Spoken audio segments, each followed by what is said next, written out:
Bonjour. Peut-être t'es déjà posé la question, qui suis-je? Quelle est mon identité? Ou bien peut-être que tu vis de l'angoisse et tu ne comprends pas la source. Peut-être que tu n'as pas de respect pour toi. Tu te dis, je ne suis rien. Alors j'ai un enseignement pour toi sur retrouver son identité, ta vraie identité. C'est possible dans le Christ Jésus.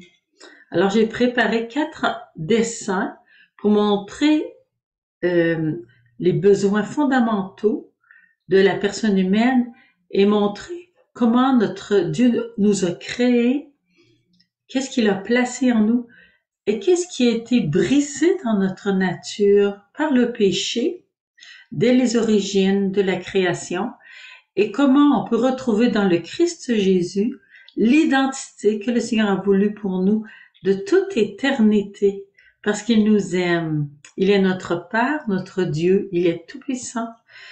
Alors, tout est possible si on croit. On écoute, on commence notre enseignement. Alors, retrouvez mon identité. Entrez par votre plénitude dans toute la plénitude de Dieu. Ça, c'est important. Et c'est possible. Nous parle Saint Paul dans la lettre aux Éphésiens, au chapitre 3. Même Jésus, à ses apôtres, un jour à Césarée de Philippe, leur a demandé, pour vous, qui suis-je? Donc, c'est important, notre identité. On passe au premier dessin. Alors, dans ce dessin, vous voyez, on est toujours en vouloir de reconstruction de notre identité personnelle, puis on va voir les besoins fondamentaux de notre nature humaine créée par Dieu. Donc, c'est d'abord ce que nous allons voir. On va prendre une comme ça, voilà. Alors ici, le premier, c'est exister et vivre. J'ai besoin d'exister, j'ai besoin de vivre. Alors, en lui, en Dieu, nous avons le mouvement, l'existence et l'être, nous disent les philosophes, et que nous répète Saint Paul. Notre être doit être en sécurité en Dieu. C'est lui qui nous a créés. Il nous veut donc en lui, et c'est en lui que nous avons le mouvement, c'est en lui que nous existons, que nous sommes.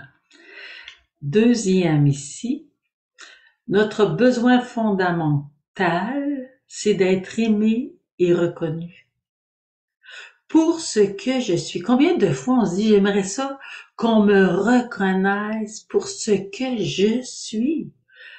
On regarde les apparences de moi. Par exemple, une vieille femme, on va regarder ses traits tout vieillis, et puis on ne regardera pas sa sagesse, tout ce qu'elle a acquis dans sa vie, son cœur plein d'amour. Alors, ce cri aimé et reconnu, c'est un besoin fondamental de la personne humaine que Dieu a placé en nous. Alors, dans la lettre, c'est-à-dire dans le livre de la Genèse, on dit que nous sommes créés à l'image et à la ressemblance de Dieu. Nous devons donc être aimés et reconnus pour ce que nous sommes et être en sécurité dans l'amour. Combien de fois nous ne sommes pas en sécurité dans l'amour? Nous avons tellement peur. Alors, c'est parce que nos besoins fondamentaux et notre identité a été brisée. Troisièmement, nous avons un besoin fondamental d'aimer et de nous donner nous-mêmes. Le Seigneur, dans le livre de la Genèse, nous dit « Soyez féconds, multipliez-vous ». Il y a la fécondité physique, il y a aussi une fécondité spirituelle. Et cette fécondité, nous sommes tous appelés à l'avoir. S'il y en a qui sont appelés au mariage, ils sont appelés à une fécondité physique, il y en a d'autres qui sont appelés à une fécondité spirituelle. Et tous les deux, que ce soit mariage ou vie consacrée ou prêtre, nous sommes tous appelés à une fécondité spirituelle. Alors notre je, à ce moment-là, va être tourné vers Dieu et vers les autres. Il est bien placé. Mais tantôt, on va voir comment il a été déplacé, notre je. Nous regardons à droite du dessin, notre être est en devenir. J'écoutais le philosophe Parménide dans sa philosophie, c'est pas lui-même qui parlait, bien entendu, parce qu'il a vécu au 6e siècle avant Jésus-Christ. Donc, le philosophe Parménide avait découvert que nous avons un être en devenir. Bien, nous aussi, on s'en aperçoit. L'enfant naît et va grandir physiquement, mais il va grandir aussi psychologiquement, affectivement, spirituellement. Donc, notre être est en devenir. Tu t'appelleras Ève. Mon identité, j'ai un nom. Et ce nom va s'épanouir. Cet être va s'épanouir. Alors, j'ai besoin d'être aimé pour m'épanouir. Alors, tu t'attacheras à ta femme. C'est ce que le Seigneur dit au premier qui a été créé, qu'on appelle Adam. Ça veut dire le terreux, fait de la terre. Donc, j'ai ma place. J'ai ma place dans le cœur de quelqu'un. Je suis aimée. Parce qu'on n'a pas seulement besoin d'avoir une place sur la terre, une place physique, mais aussi on a besoin d'avoir une place dans le cœur des autres, dans la communauté, dans la famille. Être aimé, c'est avoir une place. Troisièmement, je suis appelée à être fécond. Par exemple, les artistes écrivains vont avoir besoin d'écrire des livres. Les artistes peintres vont faire des peintures. Ils ont besoin de créer, de se donner, de s'exprimer. Ils ont un rôle dans la société. D'autres vont construire des maisons, des ponts, des routes, des villes. Chacun de nous, selon notre talent, on a besoin d'être fécond. J'ai mon rôle dans la famille, dans la société, dans l'Église. C'est un besoin fondamental. Quatrièmement, j'ai besoin d'avoir un bon amour de moi-même. Tu aimeras le Seigneur ton Dieu et ton prochain comme toi-même. Alors si je me déteste, c'est que mes besoins fondamentaux sont brisés. C'est ce que nous allons visiter. Donc, nous allons ici regarder qui suis-je à droite, me connaître dans mes besoins fondamentaux. Créé par Dieu, Dieu a placé en moi ses besoins selon sa volonté d'amour. C'est très important de savoir dans notre cœur, dans notre esprit, et de le croire que la volonté de Dieu est une volonté d'amour. Il veut, en définitive, demeurer en nous et que nous demeurions en lui. On peut le lire dans Saint Jean. Il parle beaucoup de cette demeure où Dieu vient demeurer en nous si nous l'accueillons, si nous acceptons de vivre sa parole, qui est une parole de bien, de béatitude, de bonheur. Ensuite, Dieu a placé en nous des besoins fondamentaux selon son projet d'amour sur nous. Il veut que nous soyons un, ensemble, mais en lui. Cette unité en lui, cette unité entre nous, c'est son projet sur nous. Puis, il va nous amener progressivement, notre être est en devenir. Saint Irénée va nous en parler, c'est un père de l'Église. Il va parler beaucoup de cette progression dans l'humanité et cette progression du projet de Dieu et cette progression donc en nous. En toute liberté, on ne progresse pas si on ne le veut pas. Nous allons vers la réalisation de notre plénitude ou comment? en son Fils, par son Fils, dans l'Esprit Saint. Et nous allons le voir dans Éphésiens 1, comment nous sommes adoptés en Jésus. Notre plénitude est dans l'amour parce que Dieu est amour. Dans la première lettre de Saint Jean, nous pouvons le lire. Il a tout créé en lui et pour lui. Donc, on peut relire Colossiens 1 et Jean 1, l'Évangile, pour voir comment tout a été créé en Jésus et par lui et pour lui.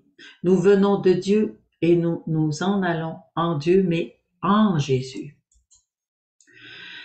Deuxième dessin, reconstruction de mon identité, les besoins fondamentaux de ma nature humaine, créés par Dieu. Je répète donc le même dessin, mais je regarde à droite. Qui suis-je?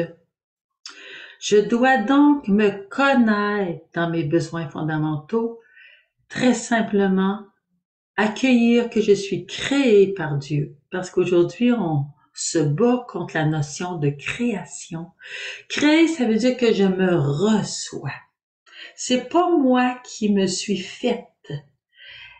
Hein, si un artisan fait une poterie, la poterie va pas dire je veux que tu me fasses de telle manière ou de telle autre manière et pour tel attribut.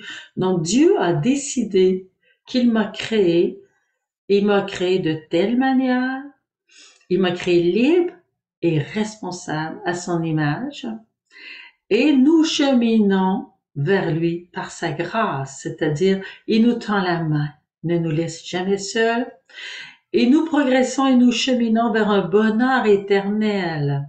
C'est la volonté de Dieu sur nous que nous soyons heureux, déjà sur cette terre et éternellement, si nous le voulons, parce que nous sommes libres et responsables de notre vie.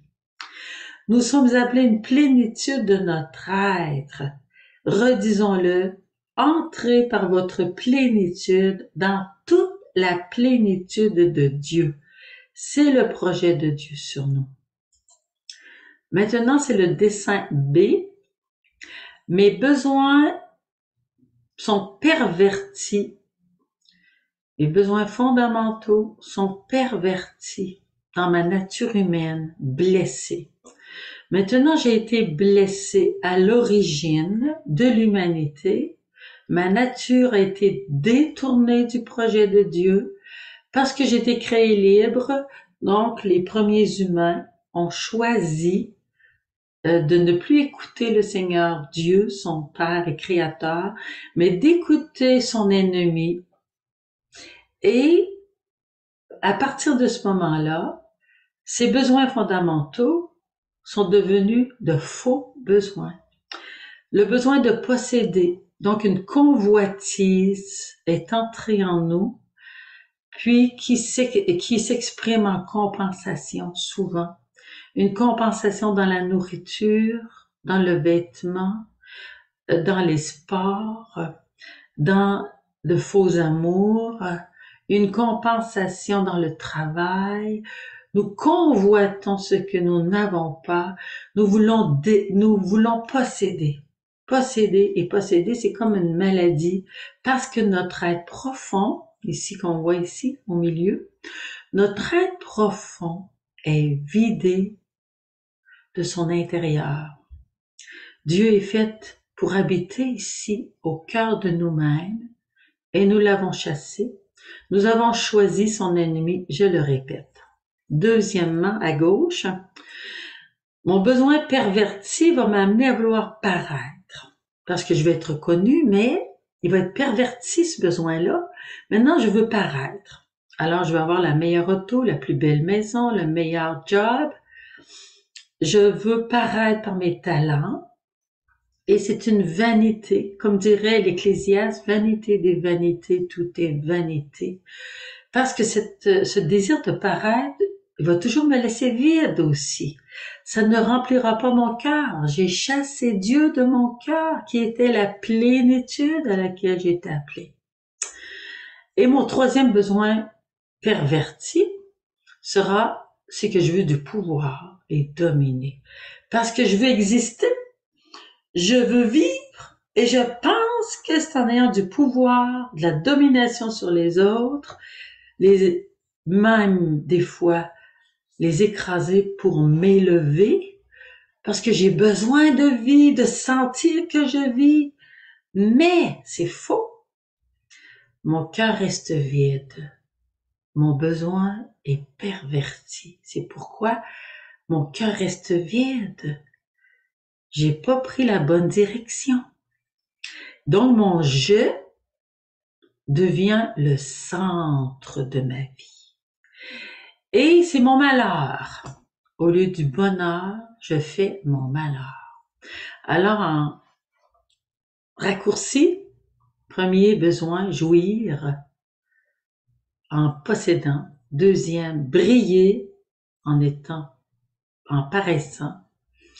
Troisième, gérer en ayant du pouvoir. Je veux tout gérer les autres, gérer ma vie, gérer tout. Je veux même gérer Dieu. Et quatrièmement, c'est la perversion de l'amour de soi. Je ne m'aime pas. Je ne peux pas m'aimer parce que mes besoins sont pervertis. Je vais arriver même à me détester. Alors je regarde ici mes besoins pervertis dans une nature humaine blessée. Le péché de l'homme, qui est une séparation d'avec Dieu, a perverti mes besoins fondamentaux. Je pourrais relire la Genèse au chapitre 3. Comment c'est arrivé ce péché de l'homme? C'est un écrit qui utilise le symbolisme de l'arbre, du fruit, le symbolisme du serpent qui va me mentir pour me faire entrer dans mon malheur et dans le malheur de la nature humaine, de l'humanité en entier. Mais Dieu ne nous abandonnera pas. Donc, j'ai perverti mes besoins fondamentaux et ce péché m'a détourné de mon objectif final. Comme dirait Saint Augustin, nous sommes faits pour Dieu. Et maintenant, nous sommes tournés vers nous-mêmes et dans tout ce qu'on entend aujourd'hui, c'est le déploiement de l'ego. Moi, je, myself and I. Donc, c'est mon ego, c'est moi. Ce que je pense, c'est la vérité. Ce que je pense, ce que je veux, c'est ce qu'on doit faire.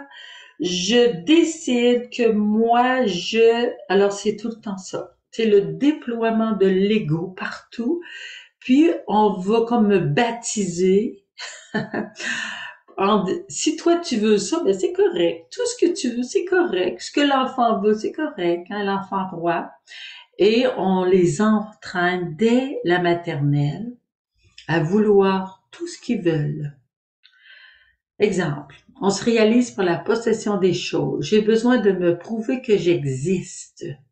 Je comble mon besoin par le matériel. Alors, j'accumule. On donne beaucoup de jouets aux enfants. Et les grands sont encore des grands enfants, donc ça leur prend beaucoup d'auto, beaucoup de skidoo, de 4 roues, de films, de livres, de voyages. J'ai besoin de beaucoup de choses pour avoir l'impression d'exister. Et je me prouve que je suis quelqu'un par la possession des choses. J'ai beaucoup besoin de robes, de vêtements aussi, hein, de sortes de souliers. Ensuite, le déploiement de l'ego va aussi paraître par la vanité de la connaissance de beaucoup de choses. J'ai besoin de connaître beaucoup de choses pour avoir l'impression d'exister. J'ai pas été accueillie pour moi-même, aimée pour ce que je suis. Donc, j'ai besoin de me prouver. Ensuite, mon déploiement de l'ego va se faire par le pouvoir et la domination sur les autres. Pouvoir en performant, pouvoir en contrôlant, pouvoir en écrasant. Alors, j'ai besoin de me regarder comment j'agis, comment je parle, pour prendre conscience, est-ce que moi, c'est toujours mes idées qui dominent? Est-ce que j'accepte d'écouter les autres, de les mettre aussi en premier. Est-ce que j'accepte de m'effacer pour que l'autre puisse prendre une place? Alors mon je, mon être, va être le centre de l'attention. Je veux que tout le monde m'écoute, tout le monde pense comme moi, fasse comme moi. Mais ce n'est pas ça que Dieu a voulu. Dieu nous a voulu tous différents et complémentaires. Alors je me trompe tout simplement. Regardez le dessin encore B à droite. Mes besoins pervertis dans cette nature humaine blessée, j'aurai des fruits mauvais. Hein, le Seigneur Jésus nous dit, vous les reconnaîtrez à leurs fruits. La division partout, la jalousie, toutes les émotions toxiques, hein, la peur, avec la jalousie bien entendu, l'amertume, la colère, avec son ressentiment, je suis pas capable de pardonner, pas capable d'accueillir les autres. Donc, c'est de la division. Et quand je missionne pour Dieu, souvent, mon intention n'est pas totalement droite. C'est pour me valoriser, me tailler une place. J'ai une mission, moi. Je fais des choses, moi. C'est très, très intéressant d'écouter le témoignage de Patrick Fontaine sur YouTube à ce sujet. Il a eu une très belle mission. Il s'est occupé des malades, de la guérison intérieure, de la guérison physique. Et puis un jour, il a fait une expérience de mort et il est allé de l'autre côté. Il a eu son jugement particulier et le Seigneur lui a montré comment il missionnait et pourquoi il missionnait. Et à partir de ce moment, il a changé sa manière d'agir. Donc, le Seigneur nous place ensemble afin de nous polir en se frottant. Est-ce que j'accepte ce plan de Dieu de purification? Car j'aurai besoin d'être purifié dans mes besoins pervertis pour retrouver ma vraie nature humaine guérie par le Christ. Pour cela, le Seigneur nous place ensemble parce que je ne peux pas me connaître si je me frotte pas aux autres. Mes aspérités, hein, quand il y a des roches qui ont des gros pics, s'ils se frottent continuellement, on les met dans une machine, on les fait frotter, puis tout d'un coup va devenir lisse et beau. Et c'est très difficile de vivre dans le mariage, de vivre dans la communauté, que ce soit une communauté paroissiale, une communauté religieuse, parce qu'on se frotte. Mais en se frottant, je m'aperçois que je suis orgueilleuse, je suis jalouse, que j'ai de la difficulté à pardonner, que je veux prendre la place, que j'aime dominer, j'aime paraître, et puis je veux posséder toutes les choses, toutes les charismes, tous les dons, je veux tout. Et la petite Thérèse a dit, moi je veux tout, mais elle a acheminé son besoin vers faire toute la volonté de Dieu, accepte toute la volonté de Dieu, tous les dons de Dieu, puis elle a compris, elle a dit, moi je serai l'amour dans l'Église. Elle voulait tous les dons, mais en étant le cœur, en étant l'amour, elle avait tout. Voyez-vous comment elle a acheminé ses besoins. Alors, pour être purifiée dans mes besoins pervertis, j'accepte d'abandonner mon projet pour le projet de Dieu dans ma vie.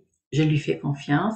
Et ici aussi, le Seigneur m'a donné des talents pour les mettre au service du bien commun, pas pour paraître, pas pour dominer, mais pour être au service du bien commun, de ce qui fait du bien à la communauté, à la famille, pour la bâtir dans l'amour, pour le bonheur de tous.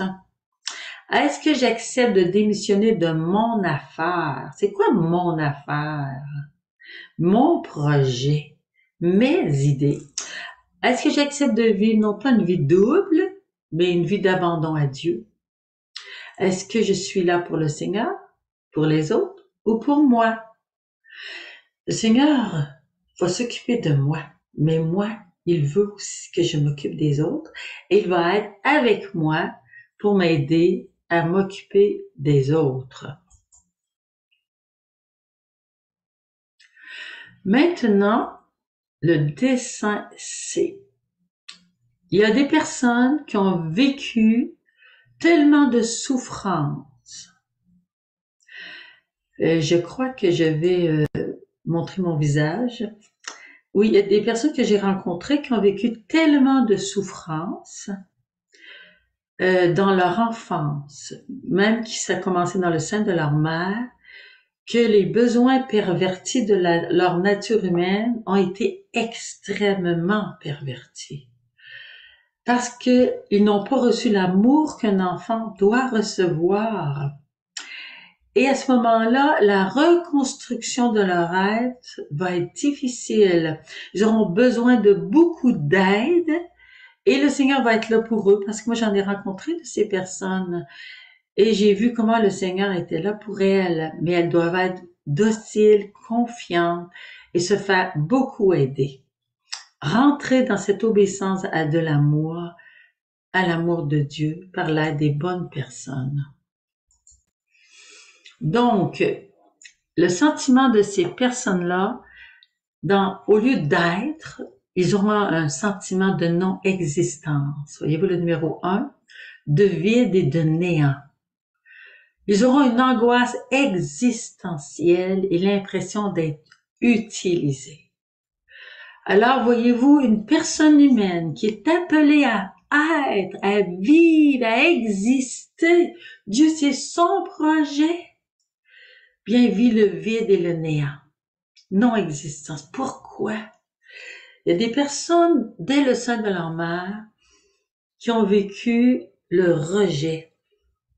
Il y a des mamans qui n'avaient pas la possibilité, le courage de dire oui à la vie de leur enfant. J'en connais une qui a vécu un avortement, mais le petit fœtus qu'elle était, c'est parce qu'on a prié avec elle qu'on le sait, le petit fœtus qu'elle était s'est sauvé, s'est caché dans le fond du sein de la maman. Et c'était avant les grandes cliniques d'avortement, c'était des avortements à la maison. Et l'avorteur a dit, elle veut vivre.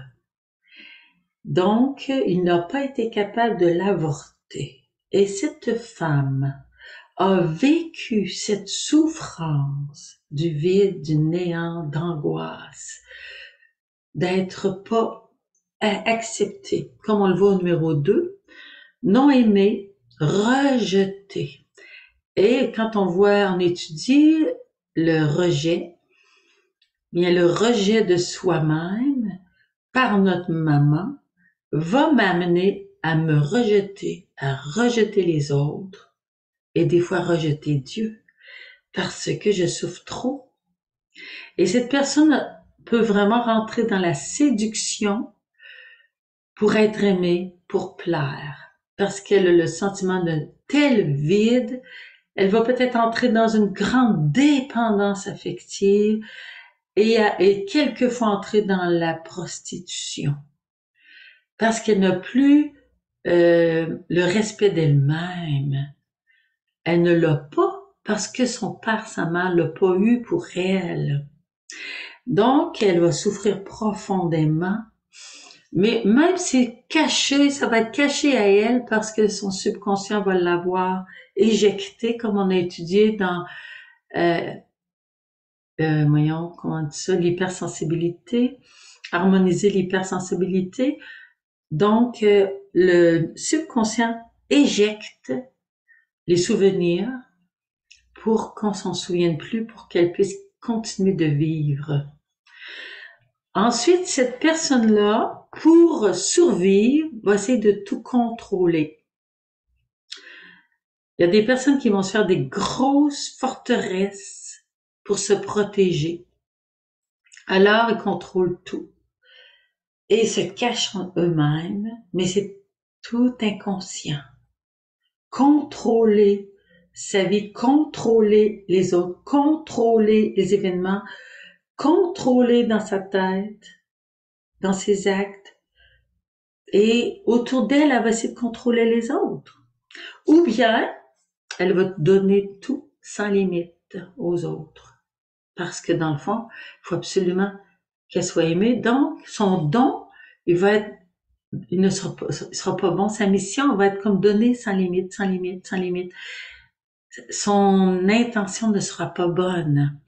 Donc, il y aura un besoin de redresser l'intention profonde, un grand besoin de guérison. Parce que son je, on est au 4, son je est caché, enfoui dans une forteresse de survie. Et ça, elle va en prendre conscience en vivant. C'est pas au début de sa vie qu'elle va en prendre conscience. C'est tranquillement. Mais il est possible de sortir d'une forteresse de survie. Il est possible en donnant notre vie au Seigneur. Donc, résumé à droite, désir de mort, très fort. Les personnes souvent n'ont pas accepté de vivre parce qu'elles ne se sont pas senties aimées, accueillies dans le sein de leur mère à la naissance. Ils ont senti que ce monde n'était pas fait pour eux. Ce monde les tuait dès la naissance. C'était froid, c'était dur. Alors, ils vont développer une haine de soi parce que qui les a aimés? Il y a même des parents, quand ils se séparent, qui produisent cela, pas parce qu'ils le veulent, mais l'enfant dit « Pourquoi je suis ici? » Il tombe dans une grande insécurité parce que le père et la mère n'est pas là, le nid d'amour n'est plus là. Il faudra vraiment veiller à redonner une sécurité à l'enfant, à lui redire qu'il est important, qu'on l'aime, c'est pas de sa faute, mais qu'il est aimé. Troisième, la personne peut tomber en esclavage, victime, rébellion ou contrôle dans son besoin très mensonger de sa nature humaine blessée. Et son je, je ne sais qui je suis. Et c'est une angoisse existentielle. Le je est perdu. Je ne sais qui je suis. Et c'est un cri profond. On peut devenir fou, vous savez, si on ne va pas aider ces personnes-là. Et c'est pourquoi que des fois on les médicamente, parce que la souffrance est très grande. Mais le Seigneur Jésus peut venir visiter jusque-là les personnes, j'en connais qui ont été guéries. Donc, les besoins très mensongers dans une nature très blessée. Enfance traumatisante, l'enfant veut mourir ou fuir la réalité. Il se bâtit cette forteresse pour survivre. Il est utilisé par ses parents. Ça, c'est très terrible. Il y a des parents, des fois, qui veulent avoir des enfants pour eux-mêmes. Ils vont produire aussi cette angoisse parce que l'enfant a besoin d'être aimé pour lui-même, reconnu pour lui-même. Et si le parent dit, moi, je vais avoir un enfant parce que j'en ai besoin, pour n'importe quelle sorte de besoin, c'est un abus. On abuse de l'enfant. Et en plus, il y a toutes sortes d'abus. Il y a des abus physiques, des abus psychologiques, des parents qui abusent de leur enfant parce qu'ils veulent être aimés eux-mêmes. Ils veulent que leur enfant prenne soin d'eux. Ensuite, il y a toutes les sortes de traumatismes qu'un enfant peut vivre, qui aura besoin d'être visité pour être guéri. Alors, pour être aimé, ces personnes peuvent utiliser la séduction, sa beauté. J'en ai connu. Ils utilisent leur beauté pour être aimés. Ils vont être à ce moment-là utilisés par des hommes ou des femmes. Ils se sentent toujours mal aimés, donc ils vont accepter d'être un objet dont on se sert. Et c'est très terrible parce qu'une personne humaine n'est pas un objet. Maintenant, je continue le même dessin des besoins très mensongers dans une nature humaine très blessée. Alors, pour se faire aimer, on est prêt à tout. L'esclavage sexuel, on se met au service pour acheter l'amour. On se sent un tapis. Moi, il y a une femme qui me dit, je me sens un tapis où les gens essuient leurs pieds. Je ne vaux pas plus. C'est ça qu'elle me dit. Je ne vaux pas plus. Donc, je n'attends pas plus de la vie et des autres. Il y en a d'autres qui vont être portés à tout contrôler. Si ses ancêtres ont été dans le culte et qui ont vécu aussi, qui ont été des personnalités contrôlantes, dominantes, manipulatrices. Certaines personnes vont se marier avec un homme alcoolique si leur père était alcoolique. J'en ai connu une, comme ça, elle me dit, J'ai marié un homme alcoolique comme mon père était alcoolique parce que moi, je pouvais pas attendre plus que ça de la vie. Voyez-vous comment c'est important d'avoir du respect pour les personnes comme Dieu en a du respect. Ce besoin très mensonger dans une nature humaine très blessée, alors son vrai moi est caché. Donc le vrai moi de cette personne est caché profondément, ne se connaît pas parce que personne l'a accueilli pour ce qu'elle était vraiment. Une personne humaine a besoin d'être aimée pour être sauvée, c'est fort, hein? Un enfant qui a été avorté doit être accueilli par une autre personne. Il a besoin d'être aimé pour être sauvé. Parce que Dieu nous a fait pour être aimés. Si je suis pas aimé, je ne deviens pas moi-même. Comment devenir moi si personne m'aime, si personne ne me reconnaît pour ce que je suis? Alors c'est pourquoi l'Église, dans sa prière, va adopter les personnes avortées, les petits-enfants, va les aimer, va les présenter au Seigneur. Ça m'est arrivé un jour que je suis allée dans un groupe de prière, il y avait des personnes qui étaient là, qui s'occupaient de l'avortement. Et quand je suis retournée chez moi, j'étais tellement souffrante, je n'avais plus le goût de vivre. Toute la journée, je me suis traînée jusqu'à ce que je m'aperçoive, mais où est-ce que je suis allée hier? Qui était là? Là, j'ai dit, j'ai demandé conseil et la personne, elle m'a demandé même ces questions-là. Elle dit, c'est des petits avortons qui demandent d'être aimés. Ils t'ont suivi. Alors, je les ai donnés à Marie et toute la journée, le lendemain, j'ai prié pour eux, je les ai présentés sur la patène à l'Eucharistie et dans tout ce cheminement, je sentais la joie revenir, la vie revenir, l'amour. Et à travers l'Eucharistie finale, j'ai demandé leur baptême et je les ai sentis qu'ils s'en allaient avec Jésus au ciel. Donc, pour vivre, s'épanouir, être, il nous faut être aimé. C'est essentiel.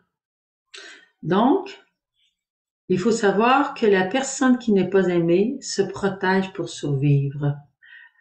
Elle se met un autre mur et un autre mur. J'ai une personne qui, elle a suivi un cheminement de guérison intérieure. Elle a dit, j'ai 3 murs autour de mon moi. 3 murs que je vois. Puis là, elle a fait tout un cheminement pour que ces murs soient fracassés et qu'elle puisse retrouver son jeu. Mais il faut y aller très lentement pour pas que sa personnalité cachée soit détruite parce qu'elle est très fragile, fragilisée, assez protégée. Donc, les murs de protection ne doivent pas être enlevés d'un coup. C'est très lentement. On peut se faire aider par des psychologues, des psychiatres. On peut être médicamenté pour un temps, pour être accompagné. C'est un cheminement de guérison. Donc, c'est un cheminement de grande guérison et de libération pour se retrouver soi-même, retrouver sa liberté intérieure et sa capacité d'être responsable de sa propre vie, de ses actions. Parce que quand on a vécu ces souffrances-là, on n'est pas totalement responsable. Qui est responsable, hein? On n'accusera personne, parce que Dieu n'est pas venu pour accuser, il est venu pour nous sauver. Mais il faudra pardonner beaucoup aux personnes qui n'ont pas aimé. Et ces pardons-là sont difficiles à faire, sont longs et progressifs. Il faut accepter, quand on était très blessé, d'avoir des pardons longs à faire. Parce que je peux vouloir pardonner, mais mes émotions ne suivent pas, parce que ça fait trop mal. Je souffre tellement de ne pas avoir été accueillie par ma mère, par mon père, d'avoir été abusée. J'ai tellement souffert. Jésus est la consolation. J'ai beaucoup médité sur le mystère de la croix, où Jésus a pris sur lui toutes nos souffrances dès sa naissance, mais il les a vécues intensément à Gethsémani, à la flagellation et à la crucifixion. Chacune de nos souffrances, chaque événement, il les a pris sur lui. Il les a souffert avec nous. Il nous a jamais laissés seuls. Il faut que tu le saches. Hein?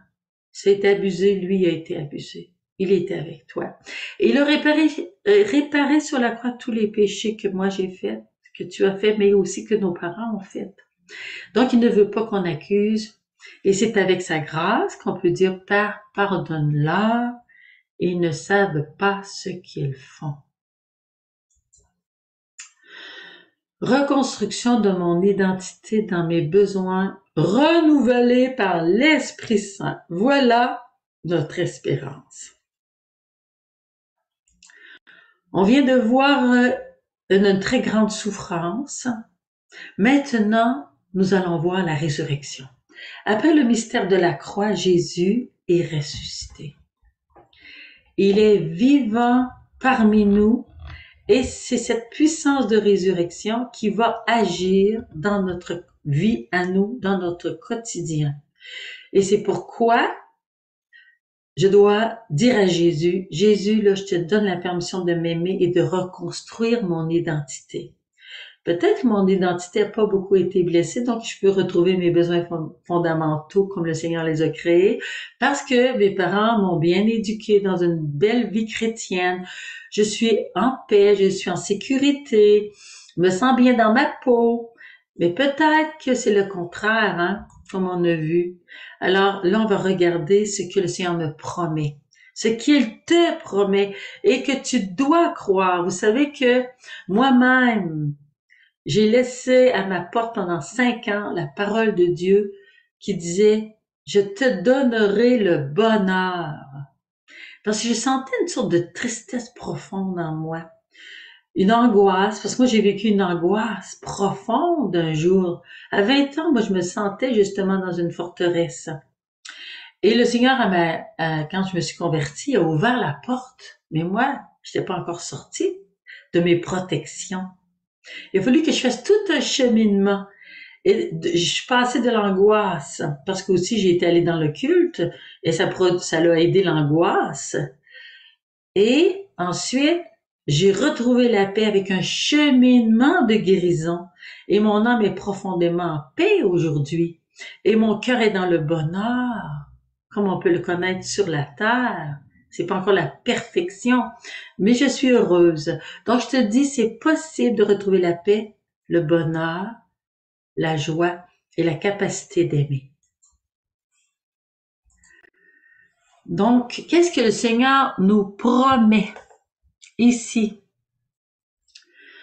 On va regarder dans ce dessin si je pouvais avoir un affichage plus grand. Je vais l'essayer un instant, s'il te plaît.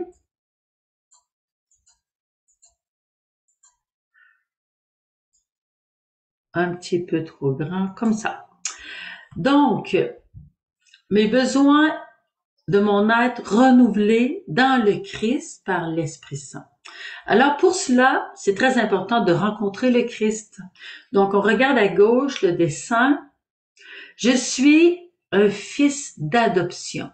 Je peux le voir dans la lettre aux Romains, dans la lettre aux Éphésiens. Donc le Père m'a vu.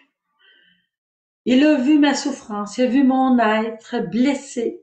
Et il m'a dit, moi je t'adopte. Et je t'aime en mon fils, autant que j'aime mon fils, je t'aime du même amour. Tu es mon enfant, Romains 8 encore, tu es mon bien-aimé. Ça, on le voit dans l'Évangile, hein? On le voit dans les lettres des apôtres. C'est sans cesse que le Seigneur nous dit, tu es mon enfant. Mais entre le savoir avec notre tête et le vivre avec notre cœur, il y a tout un cheminement. Il faut d'abord le croire. Le croire, se le répéter et prier comme un enfant, comme fils et fille bien-aimés. Je suis appelé à reproduire l'image de son fils, Romains 8, 29. Pour reproduire une image toute blessée, tout croche? Non! Mon appel dans le Christ Jésus, c'est de reproduire l'image de Jésus. Sa bonté, sa tendresse, sa patience, sa douceur, sa joie, sa paix. Jésus dit, je suis venu vous donner ma paix. Je veux que vous ayez ma joie en abondance. Parce que lui est heureux. Ensuite, Saint Paul nous dit, la preuve que vous êtes des fils et des filles bien-aimés, c'est que l'Esprit crie en vous, Abba, Papa. Elle est aux Galates, elle est aux Romains.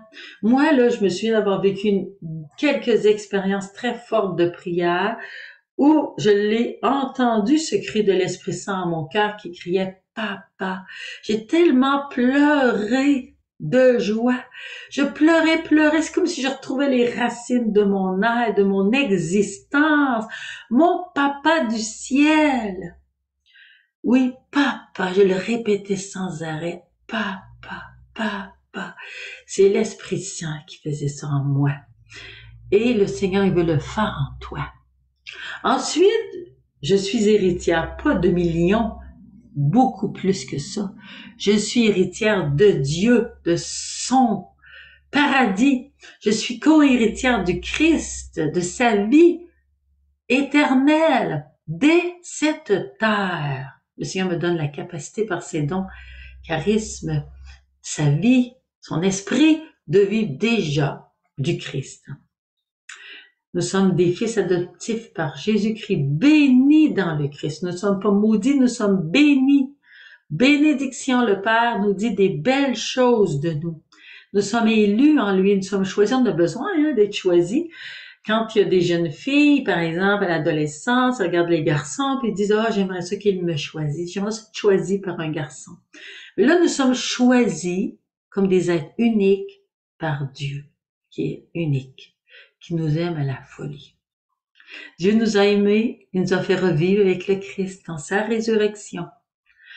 Et nous sommes féconds. Donc, nous sommes féconds dans le Christ pour porter beaucoup de fruits. Jésus nous l'a dit à ses apôtres, je vous ai choisis, je vous ai établis pour que vous portiez beaucoup de fruits. On a tous besoin de porter beaucoup de fruits. On aime ça. Alors mon être, mon je, en Jésus, il va être placé en Jésus, mon je. Il va être un avec Jésus. Les mystiques vont parler de mariage mystique, d'union dans l'Esprit Saint, de fusion d'amour, mais je vais toujours garder ma personnalité. Mais nous sommes appelés à ce mariage mystique, à cette communion d'amour, puis encore plus de dire Jésus vient vivre en moi ta vie. Moi, je veux vivre en toi ma vie, être moi-même en Jésus. Donc, Jésus est la vérité qui me rend libre et cette vérité va s'établir en moi. Et l'Esprit Saint est l'amour qui me rend responsable et je vais pouvoir vivre cet amour en complémentarité avec mes frères et sœurs dans la communion avec la Trinité. C'est le plan de Dieu pour moi. Mon être, on se souvient le 1er décembre, mon être, j'ai besoin d'être. Mon être est en devenir dans le Fils. Mon être en devenir en lui, par le Fils. Je suis marqué d'un sceau par l'Esprit. Donc, il y a un sceau que j'appartiens à. Quelqu'un me dit, tu m'appartiens. Par exemple, dans le mariage, l'époux dit à son épouse, tu m'appartiens. L'épouse dit à l'époux, tu m'appartiens. Je suis à toi, tu es à moi. Et on va le voir dans le Cantique des Cantiques. Dans la Bible, Dieu te dit, je suis à toi, tu es à moi. C'est le plan de Dieu. Nous sommes marqués d'un sceau, c'est-à-dire j'appartiens. Un sceau, on voit ça. Les propriétaires d'animal, des gros propriétaires, vont mettre un sceau sur leur bétail. Mais nous ne sommes pas du bétail. Nous sommes des êtres humains et nous avons été marqués par le sceau du baptême. Ce sceau est ineffaçable. Donc, toute ma vie, mon éternité, ce sceau va demeurer. Je suis l'enfant bien-aimé du Père. Dans le Fils, le Christ Jésus, et dans l'amour, je suis appelé à vivre. Je suis aimé et sauvé, hein? Être dans le Fils, aimé et sauvé. Quelle merveille! Si j'ai pas été aimé avant, je le suis. Il y a une jeune fille qui avait 14 ans. Pendant une messe, elle me dit, je viens de comprendre que je suis sauvée par le sang du Christ. Elle, c'était une personne qui avait été très mal aimée. Donc, elle n'avait pas beaucoup d'estime d'elle-même parce qu'elle venait d'une famille dysfonctionnelle. Sa maman était dans la prostitution et elle était témoin de cela. Donc, à l'Eucharistie, quand elle a vécu ça, Jésus m'a donné son sang, je suis aimée, sauvée dans son sang. Il m'a donné sa vie, je puis être en lui, j'ai une dignité, c'est mon identité, je suis digne de lui. Donc, j'ai choisi après ça, comme le Seigneur me rend responsable, j'ai choisi d'aimer et de donner ma vie comme Jésus, avec Jésus, de servir librement. C'est comme un jeune garçon qui me disait, ouais, mais je suis obligé. J'ai dit, non, t'es pas obligé. Jésus, lui, était pas obligé de donner sa vie. Il dit, il y a personne qui m'ôte ma vie. Dans Saint Jean, chapitre 10, il le dit, personne m'enlève ma vie, c'est moi qui la donne. Donc, ce jeune garçon avait le sentiment, ce besoin fondamental d'être libre dans son don, de servir librement. C'est toi qui décides de donner ta vie.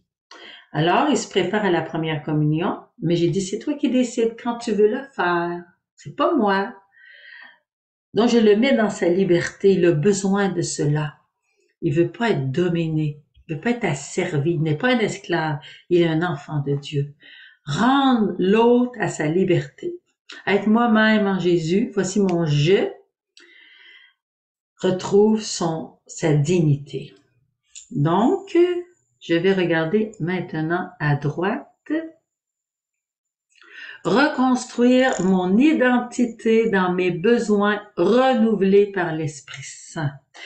Donc, c'est très important ce qui est écrit là. Renouveler par l'Esprit Saint mes besoins.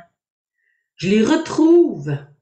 Besoin d'une rencontre amoureuse avec le Seigneur. Moi, en tout cas, je peux témoigner que c'est ma rencontre amoureuse avec le Seigneur qui m'a replacé dans la vérité, dans l'amour vrai et qui m'a permis de commencer à marcher. Là, j'ai dit, Jésus, c'est mon frère. Je me suis sentie aimée. C'est mon sauveur. Et j'ai retourné au sacrement du pardon, à l'Eucharistie, et j'ai commencé à le regarder. J'ai essayé de prier, puis d'essayer de prier à chaque instant. C'était difficile, hein, parce que j'étais habituée de me regarder, de regarder autour de moi, mes petits besoins, tout autour, les autres, qu'est-ce qu'ils pensent. Mais là, le mettre le premier dans ma vie, lui donner du temps, mes yeux fixés sur lui. Alors, c'est une habitude. Ensuite, retrouver mon origine. Mes parents, c'est vrai que sur la terre, c'est mon origine, mais Dieu, c'est la vraie origine. Quand je suis née, mes parents m'ont donné une nature humaine, mais cette nature est habitée par une âme spirituelle que Dieu lui-même, au moment de ma conception, a placée. Et donc Dieu m'a vu de toute éternité, m'a désiré de toute éternité, et au moment de ma conception, il a mis mon âme immortelle dans mon corps. D'où est-ce que je viens? De Dieu. Où est-ce que je vais? À Dieu. L'Esprit Saint, c'est celui qui me guide. Oui, c'est celui qui me guide, l'Esprit Saint, par les paroles du Fils. Donc, il me guide par les paroles du Fils, par la grâce, par tous les dons. Jésus le dit, hein, l'Esprit Saint vous guidera vers la vérité tout entière. Je ne peux pas tout vous dire aujourd'hui, vous seriez pas capable de le porter, et c'est vrai pour chaque personne humaine, pas seulement pour l'Église. Je regarde à droite, je répète, reconstruire mon identité dans mes besoins renouvelés par l'Esprit Saint. Je suis venue pour que vous ayez la vie et la vie en abondance. Ça, je dois le répéter. Je peux vous dire que je l'ai fait. Je vous donne ma paix. Moi, quand j'avais pas cette paix totale, je le répétais. J'ai dit, tu m'as promis la paix, Seigneur. Je vous donne ma joie. Je le répète parce qu'on a besoin d'y croire.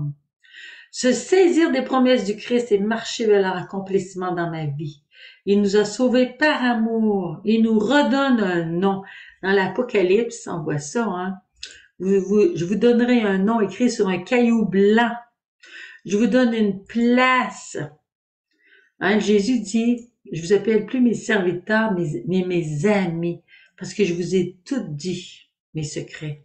Je vous donne une place dans mon cœur. Mon cœur est ouvert, dit Jésus.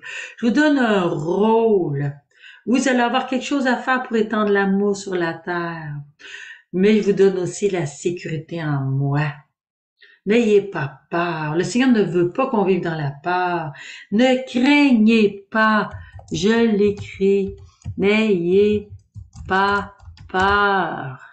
Le Seigneur est notre sécurité.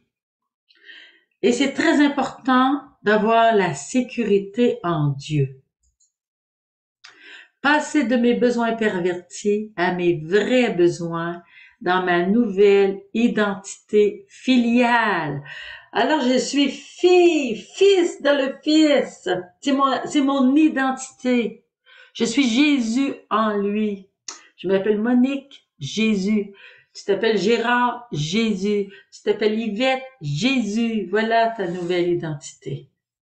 Et mes vrais besoins, je dois les retrouver. Quand je retourne dans mes faux besoins, là, je dois dire, non, non, non, c'est fini ça. Donc, passer de mes sentiments blessés à une plénitude dans le Fils. C'est une plénitude.